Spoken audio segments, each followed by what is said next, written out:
Coming to you from downtown San Francisco, by way of Alameda, it's Zig. Zig is live. Thank you, Paulie B. The producer at Edge Studios has made the transition from just a regular podcast to a video podcast effortless. Thank you again. And you've agreed to be my sidekick until we get it going. So thanks for sitting in. Thank you, Zig. I keep hitting your fist there, and the worst thing is that you've been out brawling. I've been injured. I am on the DL, but scheduled to go off right now. Now, there we go. All right.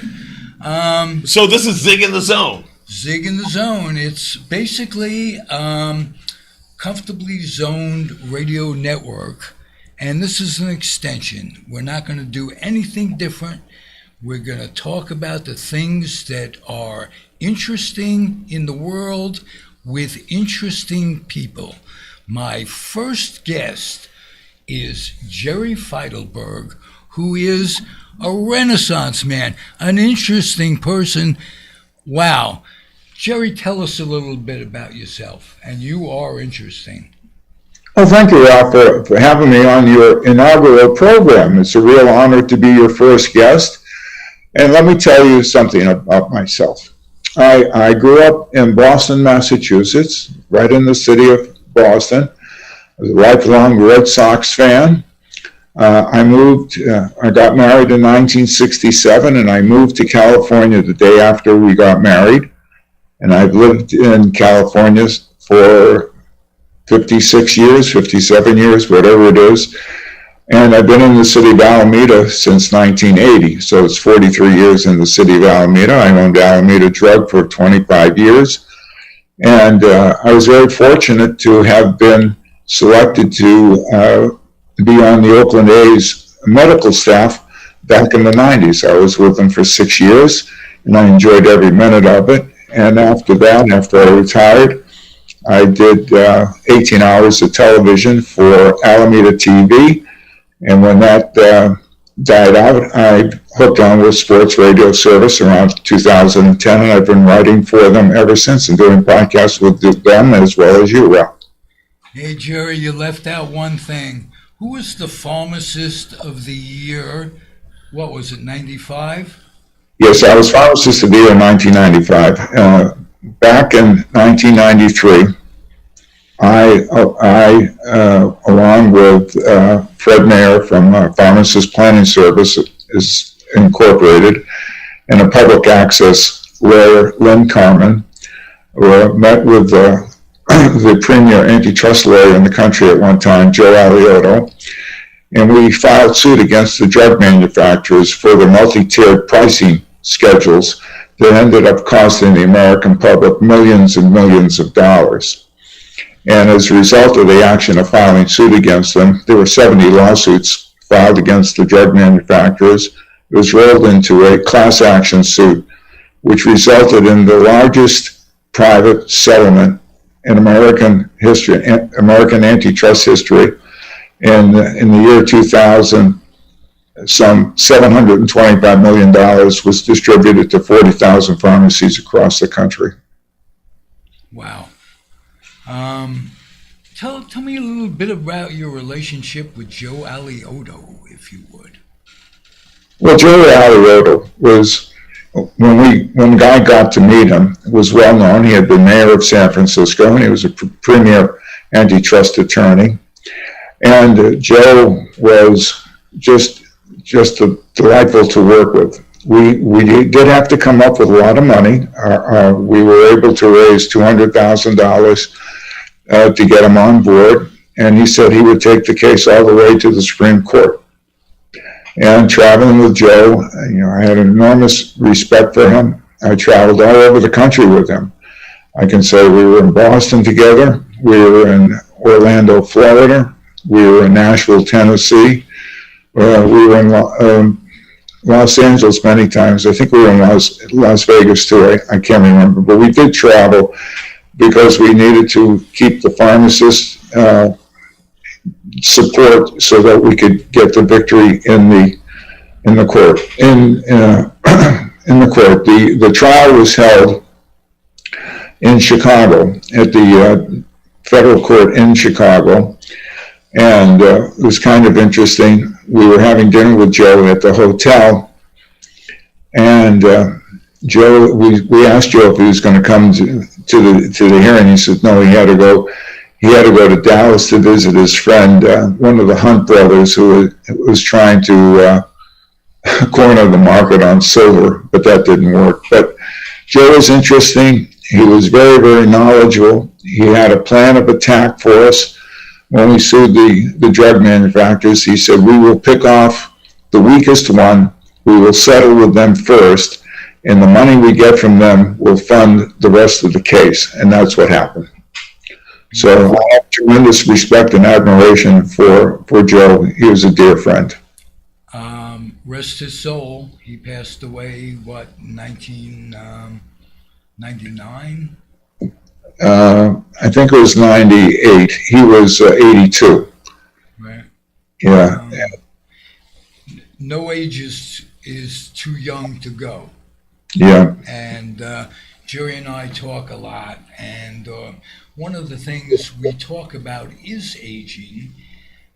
Jerry is leading the way for me, and our goal, separately, but our goal is to not only stay alive, but stay alive with a purpose and a reason to get up in the morning.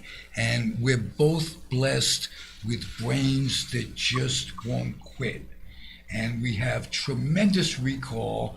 And you have been a big part of my life, a big part in this book, Comfortably Zoned, in Nevada Pine Tar with Ralph Zig Tycho and George Grimm.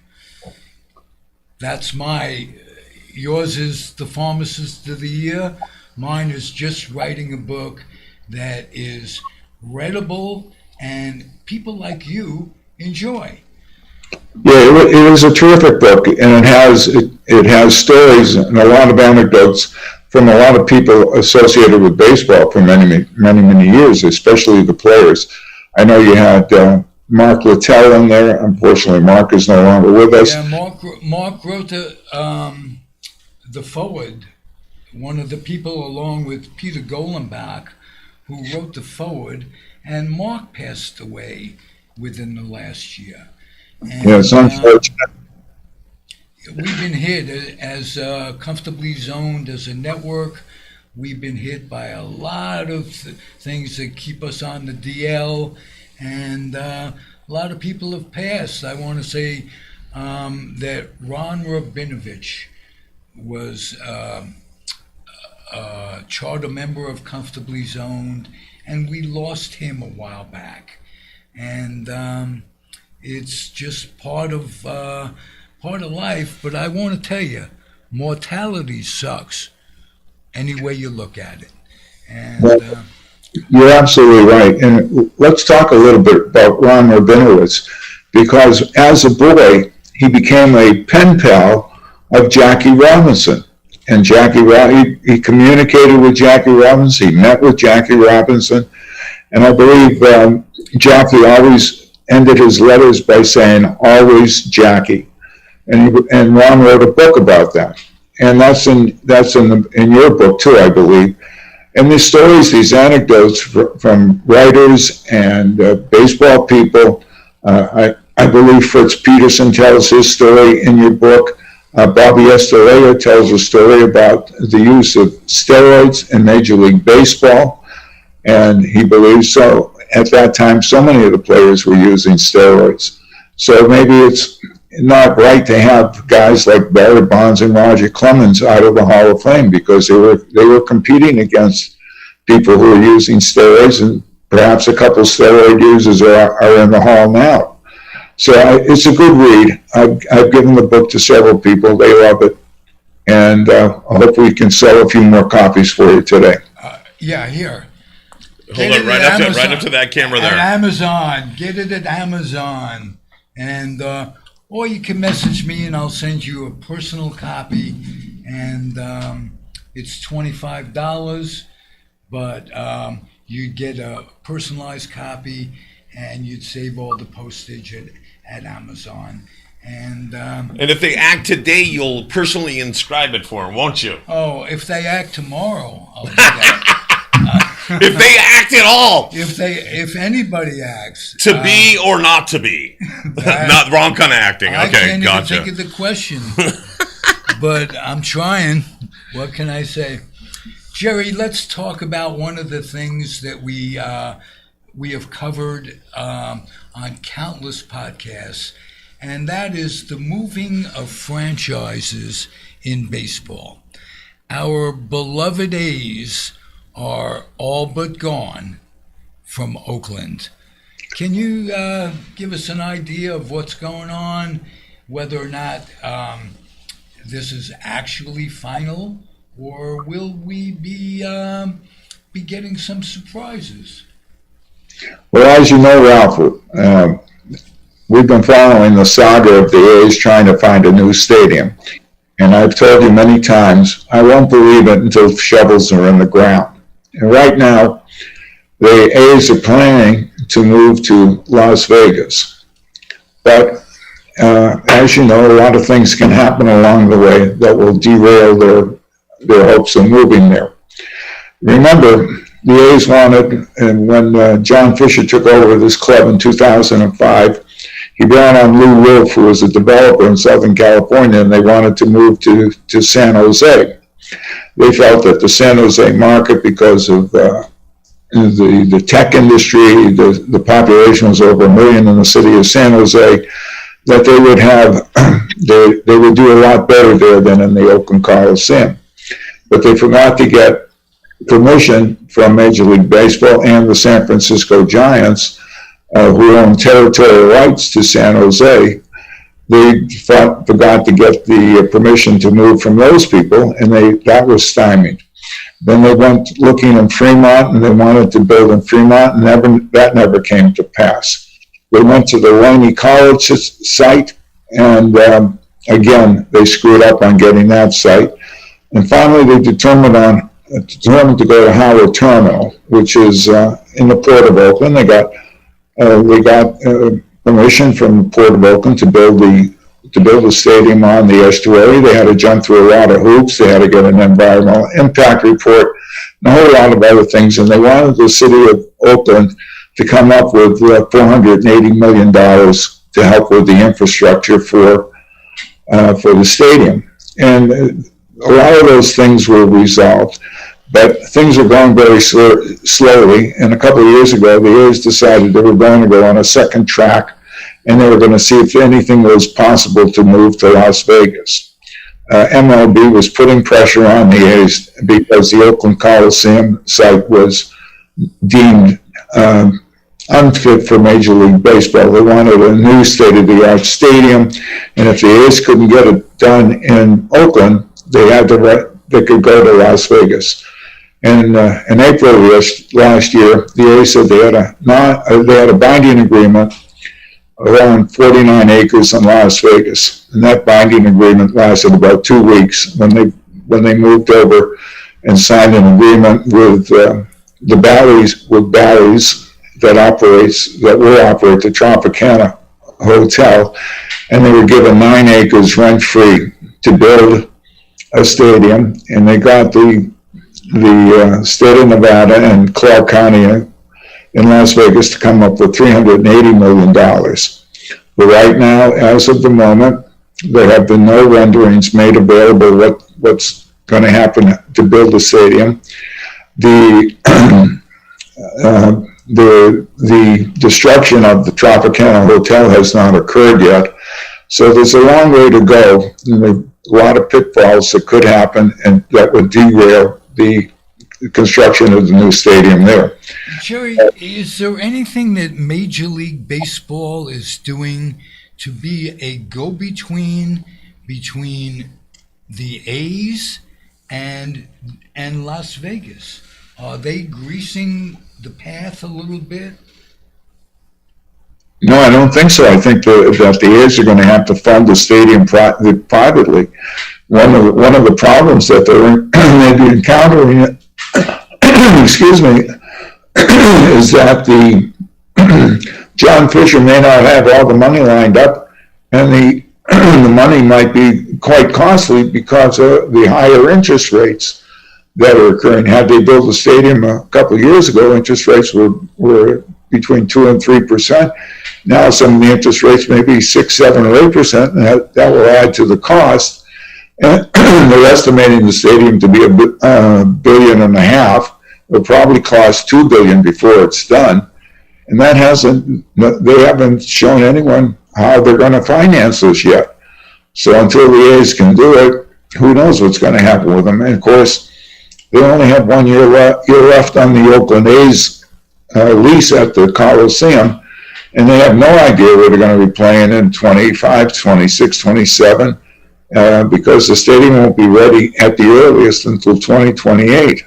It could be longer. So there's a lot going on that could derail the A's moving to Las Vegas. Tell me about the opposition from people in Las Vegas to having a ballpark. I know the teachers union was involved at one point. The teachers union, they had to get so many signatures, and there was a problem with the wording. I don't know where that stands right at the moment. And the teachers union had a legitimate argument that Clark County didn't have money to give the teachers an increase in pay, but they could find $120 million to give to the A's to come to Las Vegas, a team that's a for-profit entity. And there's so much unrealistic about the team moving to LA. In order to pay off the $120 million, the A's would have to sell out their stadium for 30 years, every day for 30 years. And that's not going to happen. They're not going to have good teams. And, baseball and sports is cyclical. Some years you have good teams, some years you have bad teams. When you have good teams, people come to the park. When you have bad years, they don't come to the park. And how are you going to, if you predicate paying off your notes by having 30,000 people in the ballpark every day for 30 years, that's unrealistic. Let's talk a minute, because you lost the Boston Braves and I lost the New York Giants. We were kind of a kid. I was a kid and you were a young adult, and you had rooted, as I did, for your beloved team for an awful long time. You would have thought, because of the pain it caused, not only you and I, not only Giant fans in New York, but Dodger fans especially. People miss the Dodgers more than any other franchise that's moved. And there have been a bunch of them. The A's, as a matter of fact, not only did they move to Oakland, but they moved from Philadelphia. Before they moved to Oakland, they moved to Kansas City. So would you have thought, with all good sense, there should be some sort of eminent domain going on, where a city can buy out the owner if he or she wants to move? They've got to offer it to the city first, and the city can find an owner, or the city could own the team. But I'm imploring baseball, the individual teams, don't take the franchise away from the kids and the elderly people like Jerry and I. What are you going to do to make up for the A's? You could go to the Giants, but we're crossing another bridge. You don't just build a loyalty to a team instantaneously. When the Mets and the Dodgers left New York, well, there was the Yankees. But guess what? The Yankee attendance didn't improve dramatically, appreciatively at all. What with the move? So people were out of baseball. Fans were disenfranchised. And I just want to say, as an editorial comment, that sucks, losing your team. Jerry. Well, I agree with you. As a boy, my first game my dad ever took me to was a game between the St. Louis Cardinals and the Boston Braves. I went to a night game. I got to see Stan Musial and Red Shandings play, Bob Elliott, Earl Torkelson, Warren Spahn, Johnny Saint.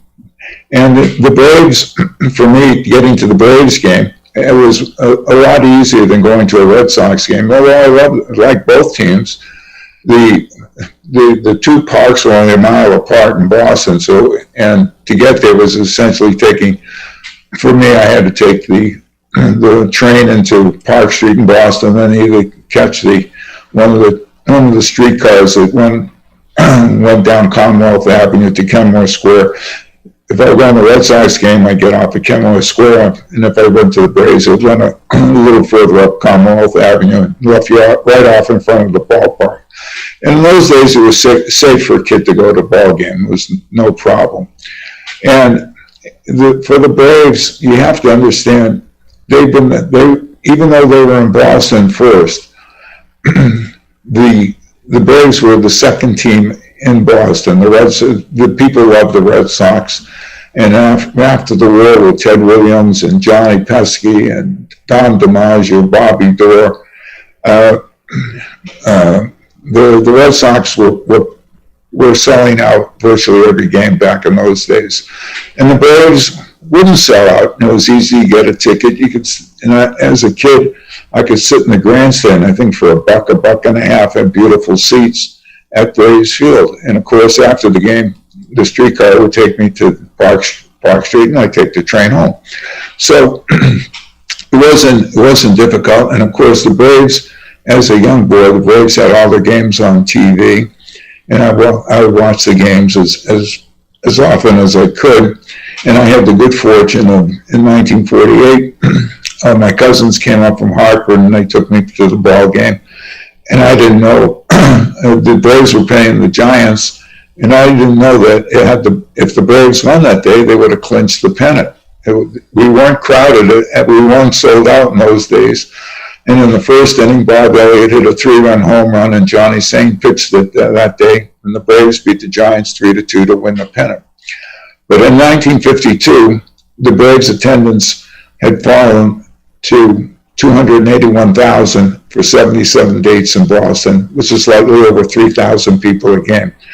Major League Baseball. You're in A's territory at that point. No, the A's drew over 800,000, and they were the last. Then they had the worst attendance in baseball. So, all in all, the woebegone A's drew more than three times what the Braves did in 1952. But there's inflation for that. Well, maybe not inflation, but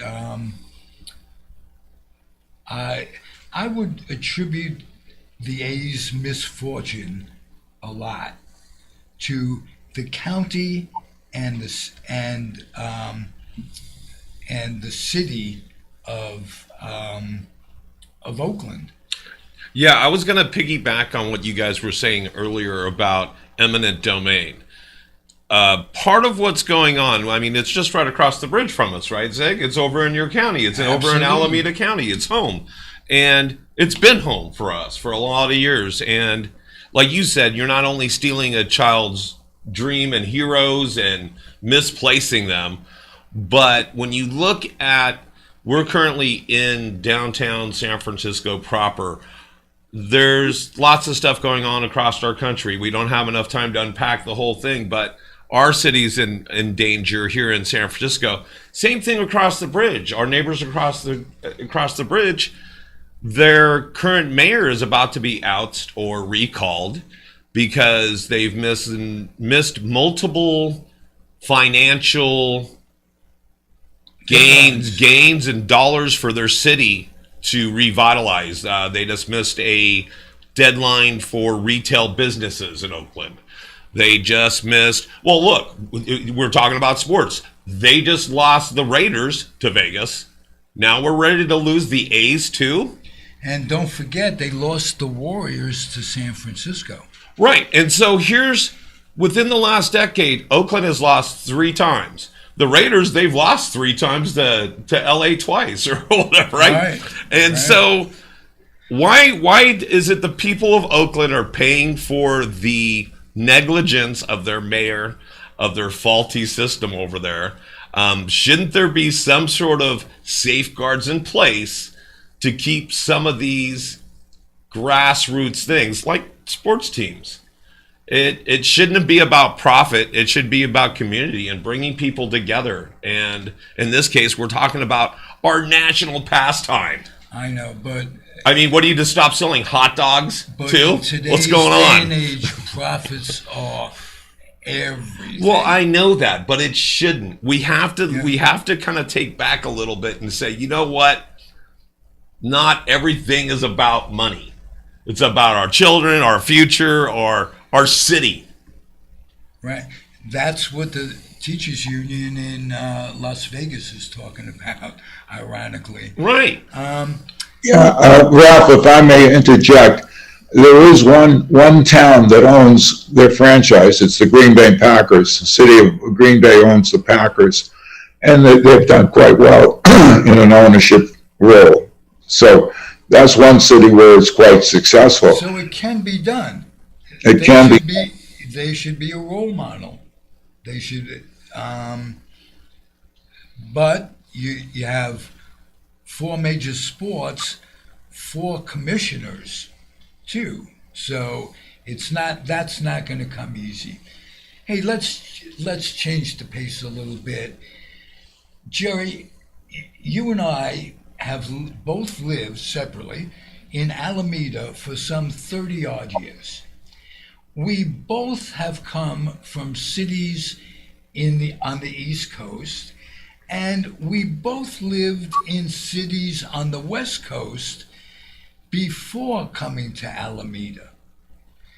Can you tell me what some of the things you are happy with in Alameda? Some of the things I know you consider it, and I've named the segment Alameda, Bay Area's.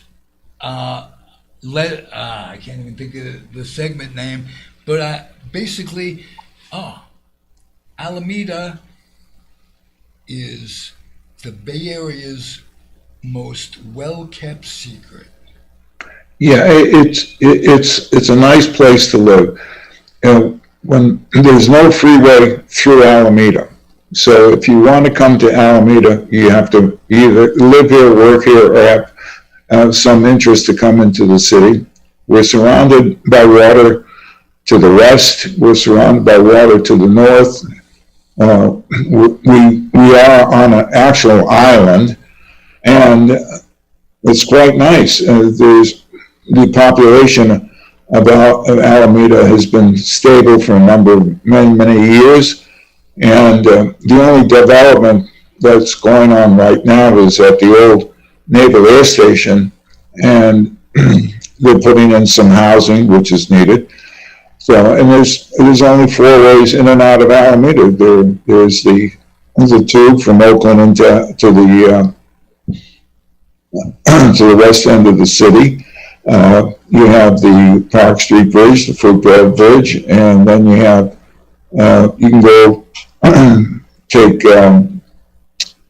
when you go from Bayfront Island, you can take the Doolittle down to past the airport, and that will get you out of town. But there's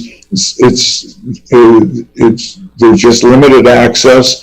The city has been developed. It's not going to have tremendous more growth, and it's quite nice. There's a lot of some traffic in the morning and evening getting in and out of town, but mostly during the day there's not a lot of traffic, and I find it a very comfortable place to live. It's got the best weather in the Bay Area. It's not too hot, not too cold. You don't need air conditioning, so that saves a lot of energy, and it's a real mom and pop town. You get to know almost everybody in town at one point or another. I have the new name for your segment. Okay. Alameda. Not just a great place to visit. Wow. Not just coming up, and it is not just a great place to visit. Right. We remember the old adage, right? Not just a Yeah. great place to visit, but I wouldn't want to live there too. Yeah. Yeah. No, I'd want to live there too. Yeah, oh yeah. So I love me some Alameda. We were talking about Alameda people that remind us of things. Yesterday we were talking about Phyllis Diller. Comedy, Phyllis Diller. Phyllis I don't Diller. know if you know this, Jerry. If Phyllis still lived here. Lived quite a while in Alameda. And A lot of the Raiders used to rent property and a lot of the A's players rented property. I believe, I think it was, I'm not sure, I think Terry Steinbach when he was with the A's and another player lived in rented property in Alameda. And of course, with the Raiders, I think it was Lyle Alzado that was Lyle Alzado, yeah, and Art Howe rented a place. I bumped into Art at the Safeway in Bay Farm one night, so I knew he lived there, and so I bumped into Lon Simmons at the Safeway in Alameda. He was my hero as an announcer when I was a kid, and you would think I'd have something to say to him because I'm rarely at a loss for words, but there he is right in front of me, and I said, Mr. Simmons, I was an adult. I wasn't a kid. And he just kind of smiled and he said, I appreciate you too, my son. That was just running into him was a thrill. You had another friend that was a Raider that you ran into at the Safeway, if I'm not mistaken. Maybe I'm thinking of something else. no, I did run into Lon Simmons too at a restaurant on Bay Farm. You couldn't miss him because his voice was so distinctive. And I told we were there with friends, and I told my buddy, I said, "Don't turn around now, but Lon Simmons is right next to you." And I'll bet he was just as thrilled to be in Lon Simmons' company as was I. I mean, he was an absolute amazing announcer. He had a most wicked sense of humor. And He had a wry sense of humor. And when he teamed up with Bill King when he did the A's broadcast, and then he went back, I listened to him doing the Giants game. He was, of course, he's in the Hall of Fame, and well deserved, as is Bill King. And he was originally, when he came out here, teamed up with Russ Hodges. Right, exactly. Who's a Hall of Fame announcer. Yep. And it's kind of, we're Walter Mitty kind of people, you and I. So when we associate with these people, what was it like being the A's pharmacist? How That was. How did that come about? Wow, that was absolute serendipity. We're not far from the Oakland Coliseum, and one day, one of the A's trainers, Barry Weinberg, was having lunch across the street at an Italian restaurant, and he came into my store and he came over to where he could talk to me, and he said, "How would you like to work with the A's?" I said, "How soon and what do I have to do?" He said, "Well, we have a list of about 65 items that we have in our drug kit. I'll send you the list, and you just send me the prices that you would charge." So I did. He came in 1991.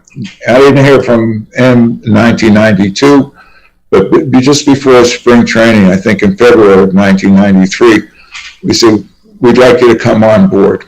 And I went over to the Coliseum. I was like a kid in a candy store going over there.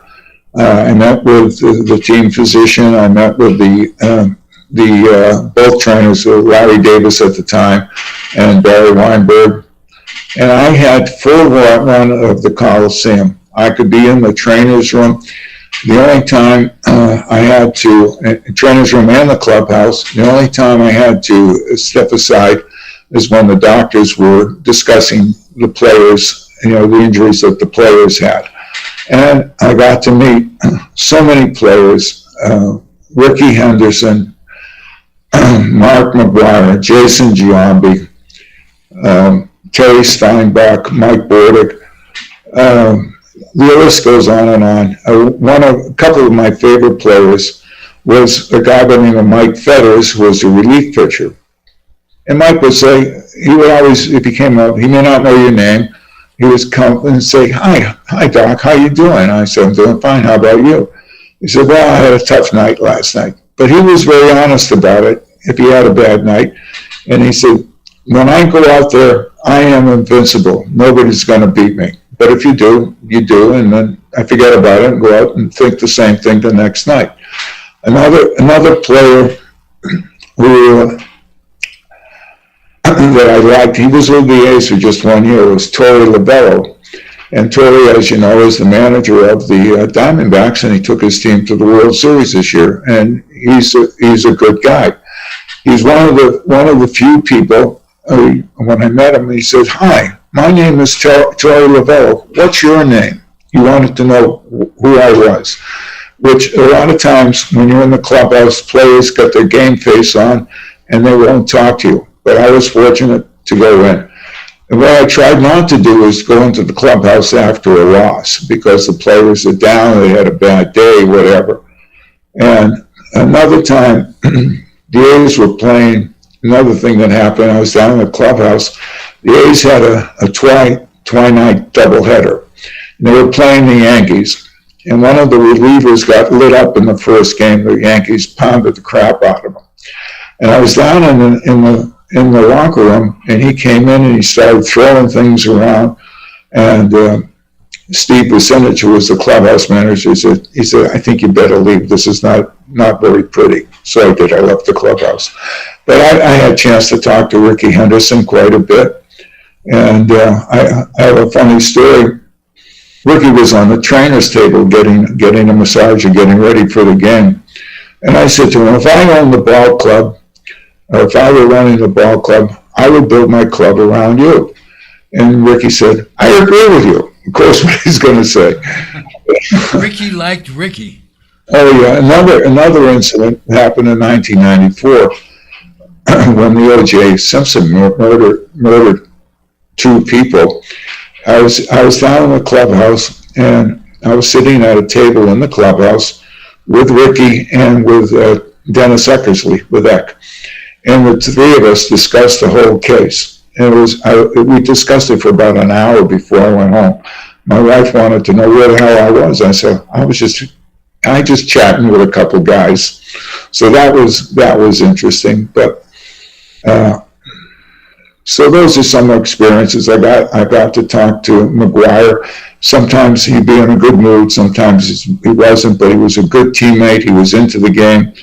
I was sitting next to Goose Gossage one night, Rich Gossage.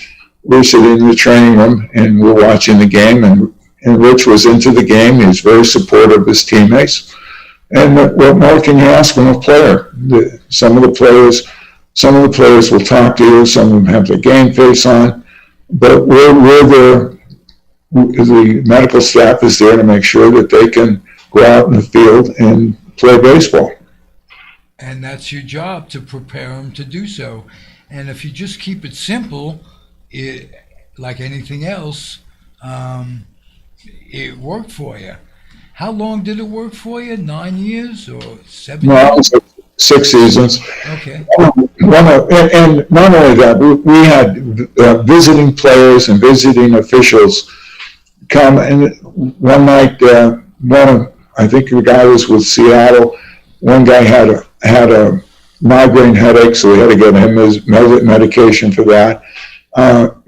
Frank Robinson had an illness; he needed some medication. And one of the funniest stories. There was an umpire who had a prescription for an antibiotic, and so I needed his prescription card so I could bill the insurance for it. He didn't want to give me his card, and I told him, I will not lose your card. Don't worry about it. He says, I am worried about it. I said, I need your card, otherwise I have to charge you full price. So he gives me the card. and he had a $5 copay. So that was, as it turned out, that was what the cost of the medication was. It was just $5. But I had a laugh that I was arguing with an umpire and I won the argument. Not many people win arguments with umpires. Do you remember his name? Al, I can't think of his last name. But he was a Jewish umpire. Oh, I know him, and I've had him as a guest, Al Clark. Yeah, that's it. And he's a wonderful guy. Yeah.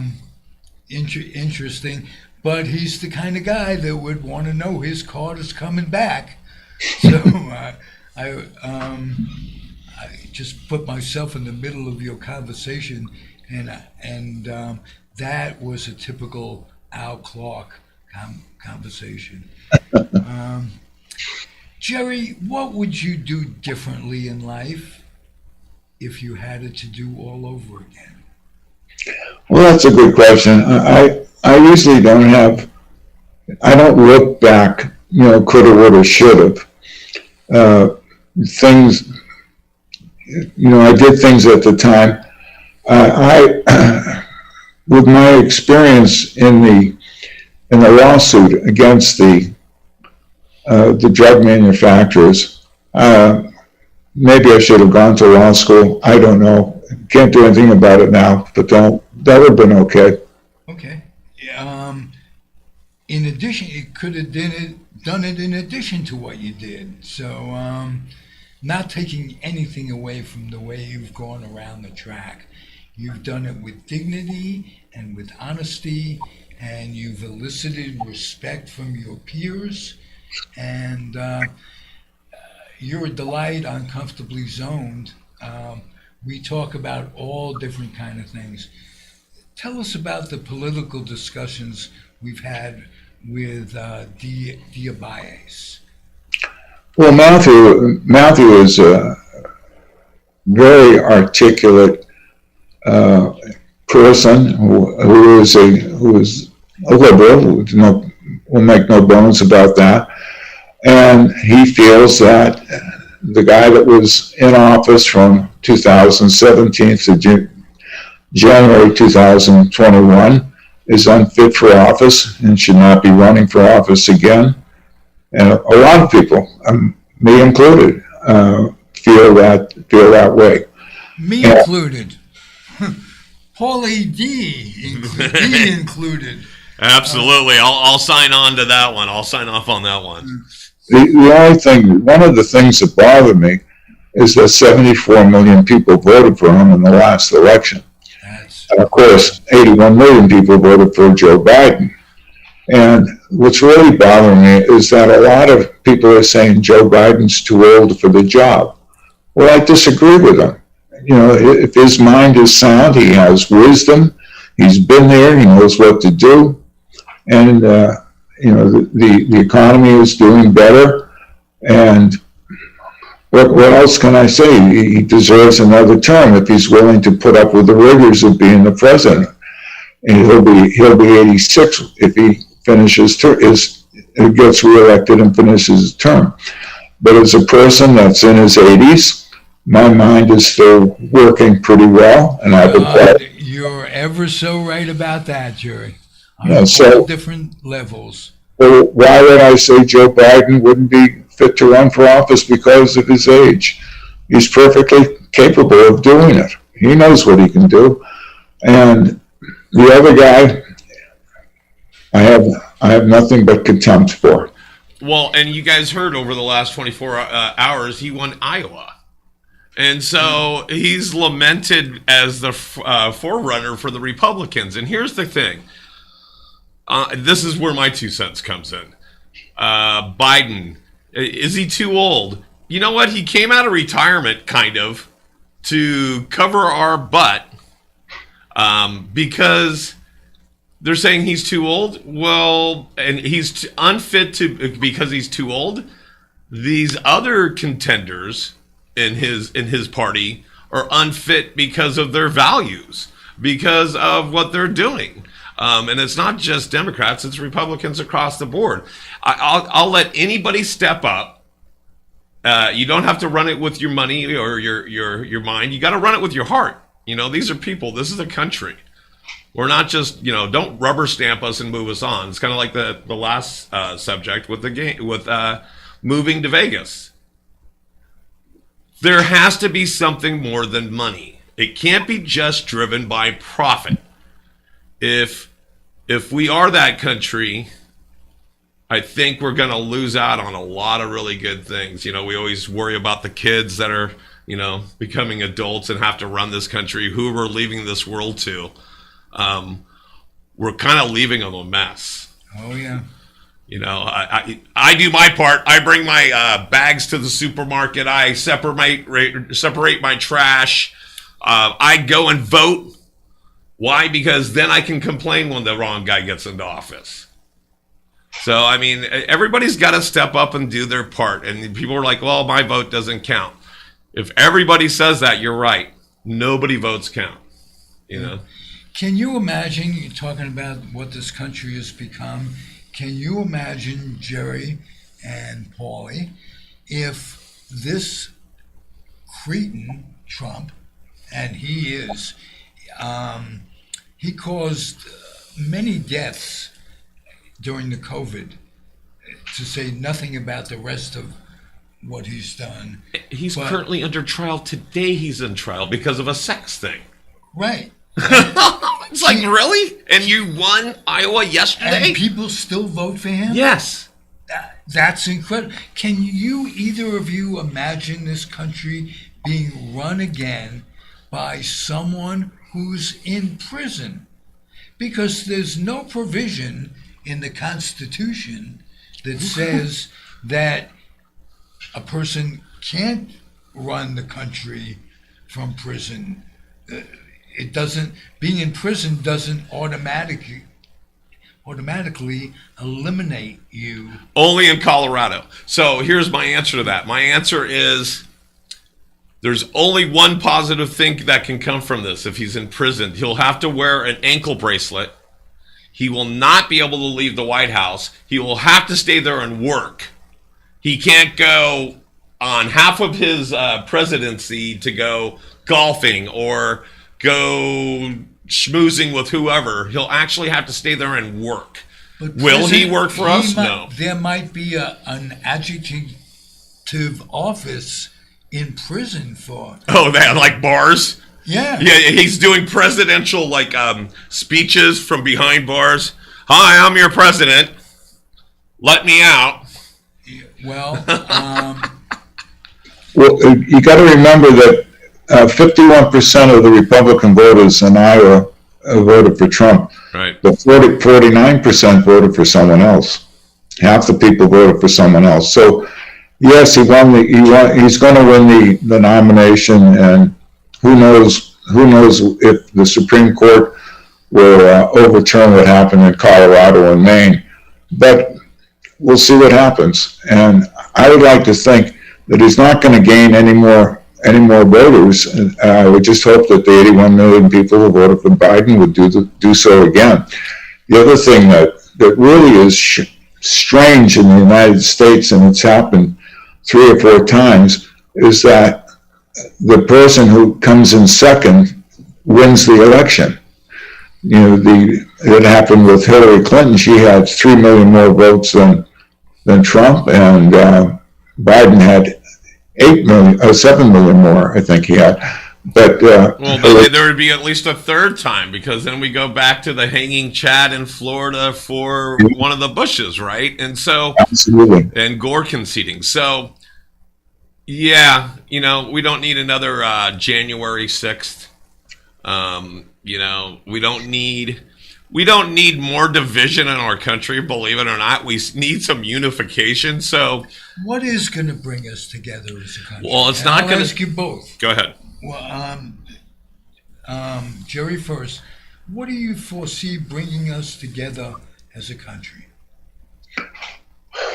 That's a good question, because since 1994, when Newt Gingrich became Speaker of the House and he started throwing bombs, people are going to have to realize that when people are elected to go to Congress or state legislatures, they're going there to do the people's business. Trying to thwart just because the other guy has a different view of the way things should be, going there to be an obstructionist is not serving the public's needs. So compromise is not a dirty word. But for some Republicans, if they compromise with the Democrats, they get primaried and they get thrown out by their own party rather than in a general election. So I think that we have to find a way so that there's real communications between the Republican and Democratic parties so that we can get the people's business done. It's not serving us well not to have a budget in place, to have these continuing resolutions. The current speaker, Mike Johnson, the ultra-right wing, the MAGA people, are mad at him because he went into an agreement with Chuck Schumer for the budget. That shouldn't be an issue. We need a budget, and we have to fund things. And all these guys, all these right-wingers that want to cut the budget, you have to remember that inflation alone, if everything stays the same, whatever cost you last year is going to cost you 3% more this year. So you have to have increased revenues just to stay the same. And if you have any population growth and if you need more services, there are additional costs. So if you go to Congress, you should be going there to do the people's business, not to thwart the liberals or thwart the MAGA guys. You got to find a way to bridge the gap to get the business done. I don't know how to do it, but if I could, that's what I would do. So let's look at this from the opposite way, because we know none of us are really coming up with the right answers. What's going to unify us? But let's look at this as a startup company. A lot of startup companies go into business just to fail. Why? They want to know what's not going to work. Kind of our company is a startup. We've been failing so much, we know all those things are exhausted. We know that's not going to work. So let's look at it reverse, 180. And what I mean by that is, let's take a super simple example, something we talked about earlier in the podcast. Sports teams moving. You're not going to bring people together by dividing them with sports, with money, with resources. We're all in this stuff together. I'll keep it Disney rated. We're all in this stuff together. In this murk. In this murk and mire and quagmire, if you will. So we have a lot of examples of what won't work. Now let's do some things that will work. Not treating people like a number. Giving everyone a voice. Just because let's say I'm a Democrat and I think a lot of Republicans are wacko, they're in the same boat, man. We have to understand they're just as disenfranchised with our country as we are, but they're looking at it from a juxtaposition.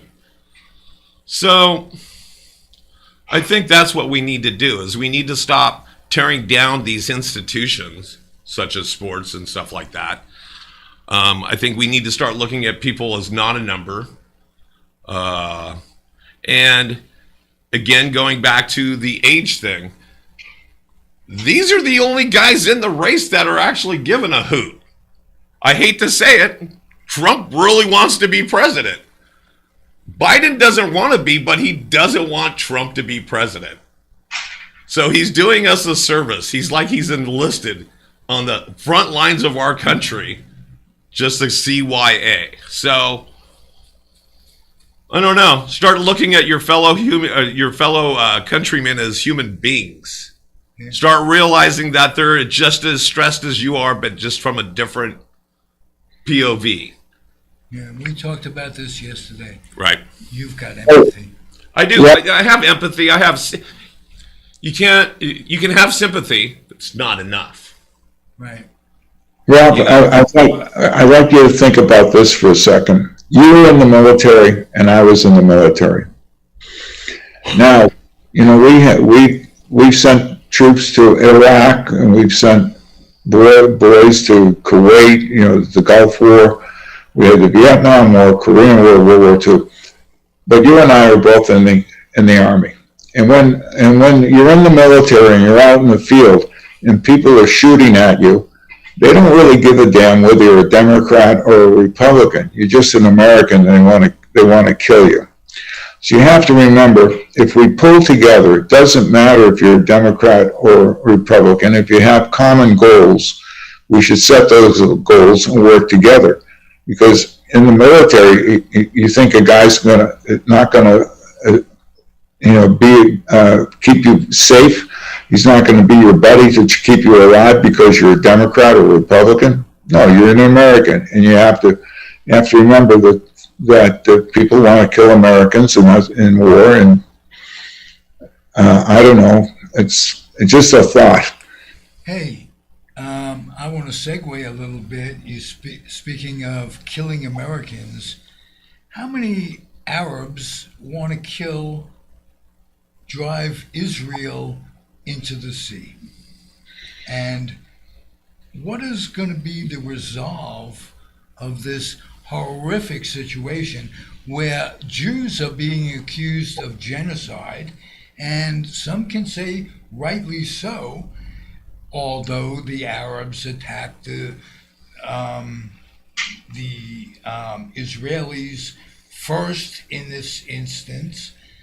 I want to look at it not as a Jew, but as an Arab. What can be done to appease them? I read and posted an incredible saying. It says, if the Jews and Arabs both laid down their arms, there'd be no Israel.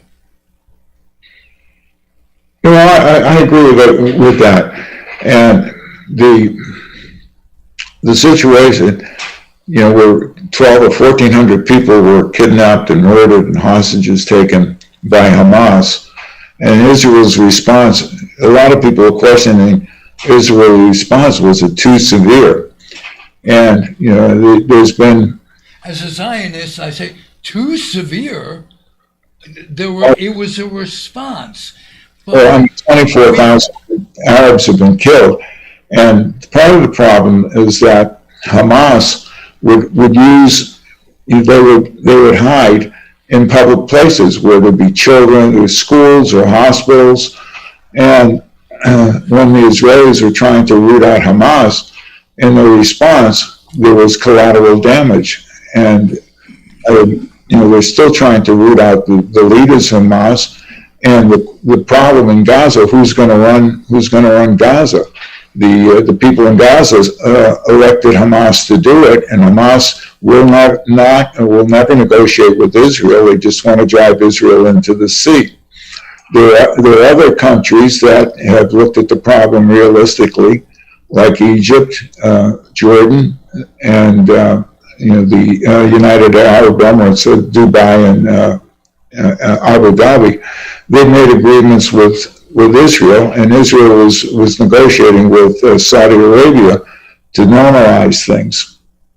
I don't have the answers for the Middle East problem, and a lot of people are saying that Israel's response was proper. A lot of people are saying it was improper, and we'll have to leave that to other people to make that decision to how they view things. But one of the problems that the Israelis have had in establishing a two-state system is that you have to have partners. You don't make peace with your friends, you make peace with your enemies. And if the Arabs aren't willing to make peace with Israel and eliminate Hamas from the leadership in Gaza and come up with something that's workable. You remember a few years ago, one of the Israeli prime ministers gave the PLO 97% of what they wanted, and they said no. So if you don't have a partner, you can't have two states. So that's the only way to get a solution going is to have people who want to negotiate. Okay. Do you foresee that Israel being a two-state country eventually? I think that would be a goal. I don't know if it's going to ever happen. I don't think with Netanyahu in charge, but who knows? Okay. One other subject I want to cover is the Supreme Court and what it has become a folly. And Paulie B was talking about Colorado before. That could be just a pipe dream of we liberals, because the Supreme Court, I would say, is likely, I know that's negative, to absolutely turn that over. Can you address that? Can you address what's going on in the Supreme Court? What's going on with Long Dong's wife, for instance? It's crazy. Jerry. Well, the Supreme Court in 2022 overturned Roe versus Wade, which was 50 years precedent. How a woman could, in this day and age, could vote Republican is absolutely beyond me. How a human can vote Republican, but a woman voting Republican? Well, that's the selling point for the Democrats in the next election, is that they've taken away freedom from women, and they can't have any choice over their bodies. So that's one factor that will help the Democrats in the 2024 election. The Supreme Court with the Colorado case, the 14th Section 3 of the 14th Amendment is quite clear. It spells out if anyone who has taken an oath and is an officer, I believe, of the country, president, vice president, member of Congress, or any board, or anyone that's sworn an oath to protect and defend the Constitution, who has violated that oath or given aid and comfort to insurrectionists, is not qualified. There's no question in mine, and it's been established as a matter of law in the Colorado case. There was a trial, and in that trial, the judge found as a fact finder that Trump was more than likely to be an insurrectionist. So that's the case, and as a result, she hedged on disqualifying him. She thought it should be up to the public, and when it went to the Supreme Court in Colorado, the justice's 4-3 decision said he should be disqualified, and the Secretary of State in Maine also used the state laws to disqualify him in Maine. So the question is, what will happen with the courts? Kavanaugh and Gorsuch have held opinions that would indicate that they would support disqualification. However, they also said that they weren't going to overturn Roe v. Wade, and they did that anyway, so it's hard to predict what this court will do. As for Justice Thomas, he should recuse himself because of the involvement of his wife in trying, with what happened on January 6th. So I don't think he's going to do it. So what is his wife about? Is she just siding with them? No, she's an active right winger. I don't know if she's siding with them. Don't know what she should. What she's done with the J6. She did testify to the J6 committee. So, but I just don't have any more information as to what she testified to and the extent of her involvement in J6 affair. Okay. Paulie, Yes, sir. what's going on in your head? Boy, that's a great question. Like I said, it's kind of like they've put all these facts and all this misinformation into a big blender and turned my brain on frappe. So I don't know. I think we're all mentally exhausted. That's the other thing I think the pandemic did to us. We're out of this pandemic, but we're still talking about it. Yet people are going through a new surge. Every year it's going to be like the flu. It's going to just be another layer of something. But I think this country is suffering from PTSD and fatigue. Yeah. I think we all just need to take a vacay. I think we all need to go to Boca. I don't think we'll all fit in Boca, but I think we need to go somewhere. Okay. Is all this because of... I think Jerry agrees with me. It looks like Jerry might agree with me on this one. Is all this our childhood expectations of the flag and the democracy, and we thought it would always be... Imagine if they came to you as a kid and they said, democracy is in peril. Are you kidding? I'm an American and bum, bum, bum, and democracy is everything. They're talking about all the businesses that are being investigated by the IRS, and they said that a big flag word is if you have the word patriot in the title of your business. Oh. And I'm like, really? That's a red flag. Now if you're a patriot, because that leads to white supremacy or something else, because it means more than I love my country. Well, as Chuck would say, white supremacy. Really? There are good people on both sides. Right. There are. And I think we all want the best for our country. We all want we want the best for our fellow countrymen. It's just that it's gotten so dicey and we've gotten so divisive. And even where for a long time in the 90s and early 2000s, things were too PC. Now it's flipped to where everything's woke. Everybody's afraid to talk. Doesn't matter which side of the fence you're on. You almost have to look around the room, take a poll before you talk about anything. When I was growing up, which I know must be the same for you guys, or even more so, that it wasn't polite to talk about religion or politics or whatever. Now it's like, that's the only thing, that's your invitation to the table.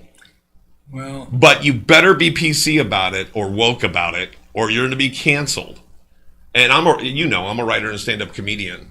I'm not afraid of being canceled, folks. I'm always going to speak my mind, and it's my mind. If you don't like it, that's okay. You can flip the channel. But as long as I'm not hurting others or myself, I think I'm good to go, right? Hey, you are, believe me. Let me segue one more time because time is limited with Jerry.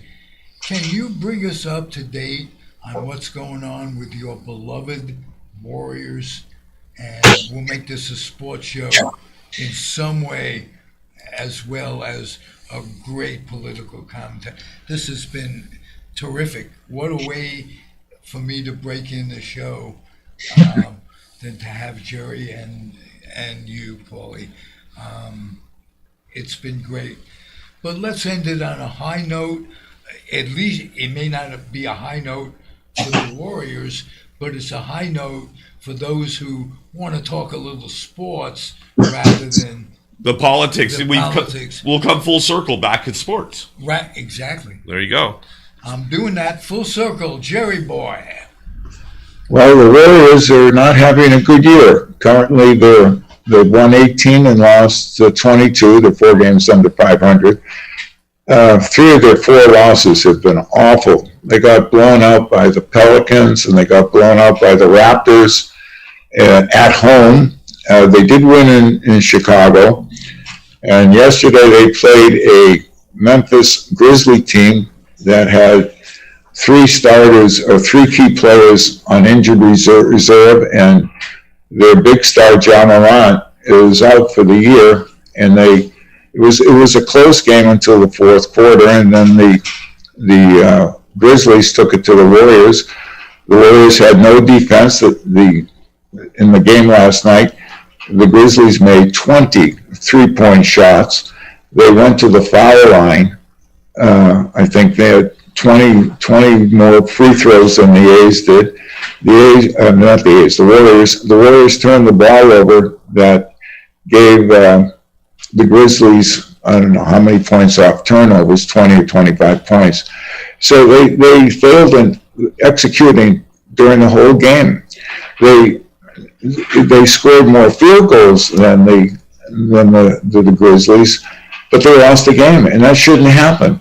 So their defense isn't there. Their star players maybe a step slower. Wiggins and Klay Thompson, Andrew Wiggins and Klay Thompson have not played well this year. Draymond Green has been missed. He was suspended for 12 games, and one suspension was 12 games, one suspension was 5 games, so that's 17 games that he missed. And then he didn't play for 3, so that's 20 games, and then he was injured earlier in the season. So he's missed almost half the season so far for the Warriors. What does his future look like? What is it? What does his future look like? His future? Yeah. Well, he's in the second year of a 4-year, $100 million contract. So in those terms, he is and will continue to be a very wealthy man. But I'm talking about, does he have the mental capacity to live out that contract? Does he? I think he can. He's got to. He's got. He's facing some serious problems that are going on in his head. Well, he gets baited by other players. They know that if they really want to get him out of the game, they hard file him, and he knows he's going to retaliate at some point in the game. He wasn't baited by Poole, who was his teammate, who he smacked. Yeah, and that was an issue that the Warriors resolved by trading Poole for Chris Paul. So the Warriors trade away the victim as opposed to. I know. I don't understand that. Well, that made the altercation that he had with Kevin Durant. Not an altercation, but he was yelling at Kevin Durant to do certain things. Kevin Durant's a superstar, and when you get to be that level, he doesn't need Draymond Green telling him what to do. And so I may have felt that was a factor in leaving the Warriors to go to the Nets, and now he's with the Suns. But it's hard to say. Green has been, I think 10, 11 years with the club. He's now 33 years old, and in basketball, when you get to about 33, it doesn't take much to lose a half step, and with younger players, the Warriors are having trouble keeping up with them. The teams like Minnesota that's on the rise, the Houston Rockets are on the rise, and the Sacramento Kings are on the rise, and they've had problems with these teams, and they've lost games to them. And a lot of the games were close, but in past years, the Warriors would win. But this year, they're not getting consistency from Klay Thompson. They're not getting consistency from Andrew Wiggins. Kevon Looney can't do it all. They don't have anyone taller than 6'9", and they're going up against the big boys like Nikola Jokic. They can't handle them. They're committing too many fouls. They're turning the ball over too much, and all those things lead to an 18-22 record. I will say that there are a couple of bright spots in their lineup. Their first round draft choice, Brandon Podzinski, has played very, very well for the Warriors, and he looks like he'll be with them for a while. The 6'9" forward that they got, Trace Jackson Davis, he played basketball 4 years at Indiana, and he's very mature, and he's been putting up double-doubles when he's in the game. double figures in points and double figures in rebounds, and he looks like he can be working. But they don't have a real big guy that can dominate in the middle, and their motion game. A lot of the league is caught up to them, and everyone's playing the 3-point game now. So last night, the Warriors made 10 threes, but the Grizzlies made 20. So that's a 30-point difference right there, and the Warriors couldn't overcome it. So it's been difficult for them. Hopefully, if they can get all their starters back, everyone back from injury. Moses Moody is good. Jonathan Kuminga is a bright spot. But in order to get talent, they may have to trade some of the way. Maybe Moses Moody will be traded. The Warriors have indicated they don't want to trade Kuminga, but if the price is right, they might throw him into a deal. So right now, they have a new general manager, Mike Dunleavy. Bob Myers is resigned after the last year, and now is with the Washington Commanders football team in the NFL. And the Warriors got their work cut out for them. They have championship genes, but they're getting older. And when you get older, see what happens is if Clay and Wiggins are not consistent, the defense can double team Steph and wear him down. And Steph in the last few games he was averaging about 30 points early in the season. He's down to about 22 points. With 22 points for an average for a point guard was good, but when you're a superstar like Steph Curry, who's all world, is he losing his step? I don't think Curry's lost his step. But I just think they're putting two guys on and making it difficult to make the 3-point shots. But he's not on the incline anymore. So in other words, he's maybe leveled off, but he's not declining. No. It's just the situation in which he's in. Yeah, so we're rushed for time, but before we go, I want you to talk about two things. The discipline you acquired at your high school. When you were the mental discipline, what was that? You went to a very special school in Boston. Getting me to talk about the Boston Latin School was one of the joys of my life. I started there in class 6, which was the 7th grade, and I was there for 6 years. And the moment we entered this school, the oldest public school in the country, was established in 1635. And it was the discipline. The first thing they said to you is from day one, you will have 3 hours of homework every night. And we did that. And you're busted, Dad. It's okay. Tell her you're in the live podcast. My daughter's on the phone. I got to take the call. Okay. Yeah. Hey, Jerry, we'll close it off with you, and you take your call. We'll get back to you because I want to talk. Jen, you're on a podcast right now. And so before you go to your daughter, just tell us where we can keep up with everything you're doing, other than with your conversation with your daughter. Tell us where we can get you at. From Ralph's podcast. Okay, I gotta go. All right. All right. Jerry, thank you. And we'll talk more along the lines. What a terrific first guest you were. Absolutely. Thanks, Jerry, for hanging in there. We literally just cut into his call. We even hung up on him so that he didn't have to listen to us sit here and talk. But that was fun. That was fun. That was a blast. That was for the first show. Right. I could not have picked a better guest. I'm telling you, and we definitely hung out with him for almost the 2 hours. That's the key to podcasting, be it video podcasting or straight podcasting. You gotta schmooze. You gotta hang out. That's the best way to describe what we do. We hang out and we talk. And sometimes one subject leads to another and to another and to another.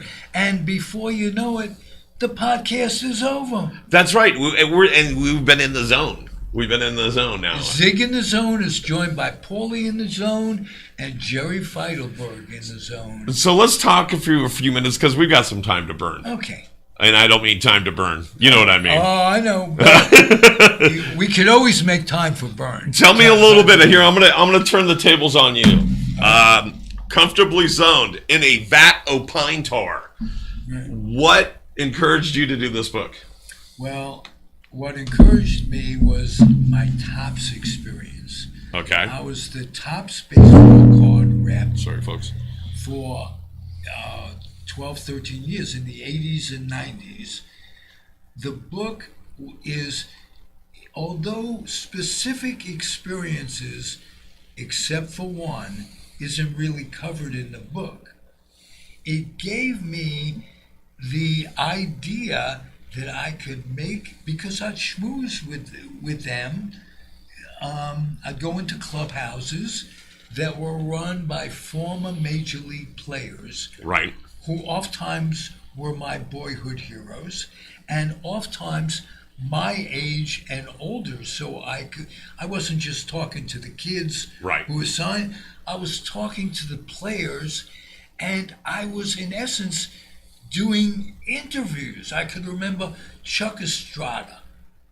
He was a roving coach with someone, and we got to chatting. And years later, I said, I wish I had a podcast of our conversation. And what got me going on this was that people are intimidated by celebrities, sports stars, and what have you. I never had that intimidation. So I was talking to Nolan Ryan, conversing with him once, like he was Joe Schmo. And that made me, when Topps ran out, that made me think, boy, I could do this.